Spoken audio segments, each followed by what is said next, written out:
Boa tarde, boa noite, alunos do terceiro ano, né? Hoje nós vamos estudar em História a Revolução Russa, tá? E para a gente entender um pouquinho da Revolução Russa, a gente vai ter que voltar um pouquinho lá na Primeira Guerra, né? Porque a Rússia, ela participou da Primeira Guerra Mundial, de 1914 até 1917.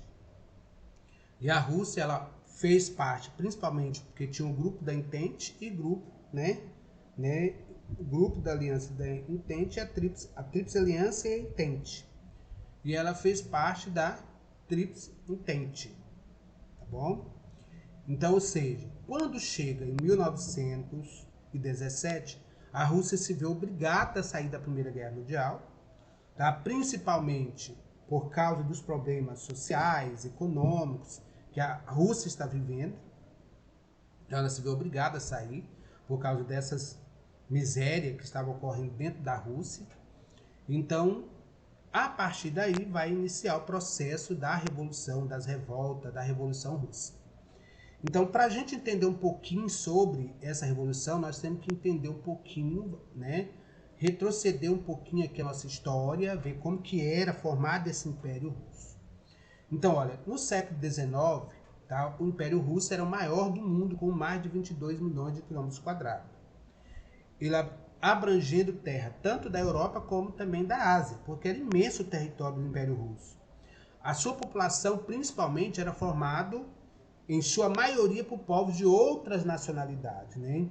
De outras nações, e que era constantemente reprimido, né? E impedido de expressar suas ideias, né? Expressar suas práticas, tudo.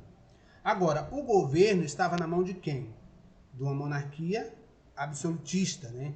Que o soberano era o czar e era visto como eleito por Deus. É só vocês lembrarem lá do absolutismo que a gente estudou no segundo ano, que lembrem, olha, existiram várias teorias para explicar o poder que esses reis tinham. Então, como os czar, né, o czar, né, ou o czarista, né, o czar apresentava como se fosse um representante de Deus, né, na Terra. Então, o que era? Baseado na teoria de Bodin, que todos os reis eram um ser divino, que estava representando Deus na Terra. Então, essa era a forma de governo da Rússia, olha, poder absolutista, monarquia absolutista. A Rússia dos czares, né? A gente vai entender um pouquinho o que é essas Rússia dos czares ou cesares. O czarista, né, o poder soberano, né, ele não tinha limite. Então, o poder do rei na Rússia não tinha limite.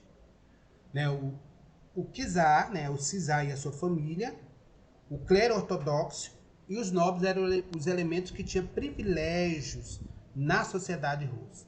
Agora, olha, o que é o clero ortodoxo? É só vocês lembrarem o seguinte.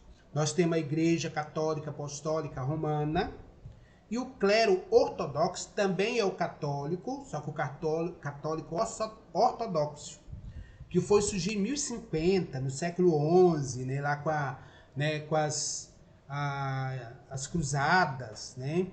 Então eles se separaram. Houve esse grupo da Igreja Católica que se separou e formou, né, a Igreja Católica Ortodoxa, que existe até hoje.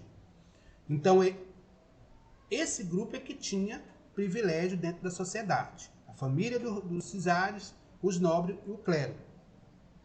Os camponeses, eles eram a maioria da população, tá? A maioria da população russa era os camponeses e vivia na penúria, né? Na miséria, pagava altos impostos, né? Ou seja, entre eles havia um considerável número de escravos arrendatários, né? Escravos arrendados, né? E os servos haviam sido libertados em 1861. E mesmo assim houve várias fugas e revoltas no século XIX, além de uma pesada indenização pela extinção, né, da servidão. O governo ainda cobrava, né, por essa extinção do servo, né, como se fosse uma espécie de escravo. E a Rússia ainda era um país analfabeto. Né? O analfabetismo atingia a maioria da população dentro da Rússia. Então essa era a Rússia antes da Revolução. Tá? A gente está contando um pouco da história. Só que, olha, aqui nós vamos começar a falar sobre o processo de indústria na Rússia. aqui. Então aqui é olha, a fábrica de sapato, né, onde os trabalhadores estão trabalhando, né, ganhavam um salário, baixos salários mínimos, trabalhavam em fábrica de sapato russo, em péssimas condições ainda.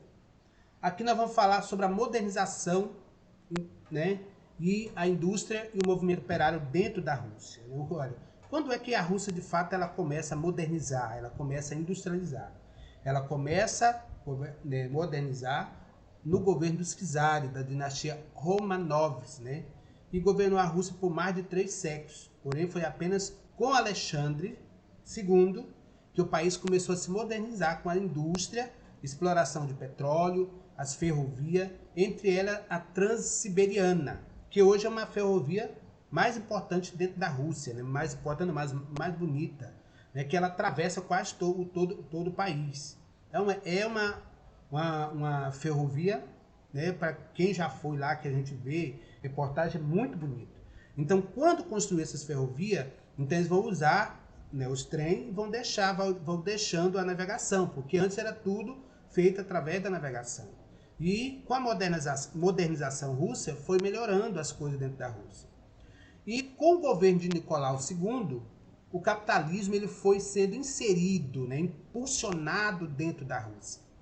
Só que esse capitalismo era um capitalismo estrangeiro, né? Era da Inglaterra, era da Alemanha, da França, que foi investindo, né, instalando indústria dentro do país, principalmente nas 3 cidades, que era Petersburgo, Moscou e Odessa. Então eles foram, né, investindo nessa cidade. Então houve as contradições, as condições de trabalho, aliás, eram péssimas, mas os operários russos resistiam com greve e passeata, mas o governo rebatia, né, controlava todos os movimentos dos operários, porque eles trabalhavam mais de 12 horas, ganhavam péssimo salário, eles eram explorados. E o governo reprimia com a sua polícia secreta do Estado. Ok? Na outra aula, pessoal, a gente vai ver sobre o socialismo e o anarquismo. Ok? Uma boa noite. Lembre, deixa eu falar um negocinho para você. Eu vou dar boa noite agora não. Lembre uma coisinha. A questão que eu colocar vai ser o mural. Por quê?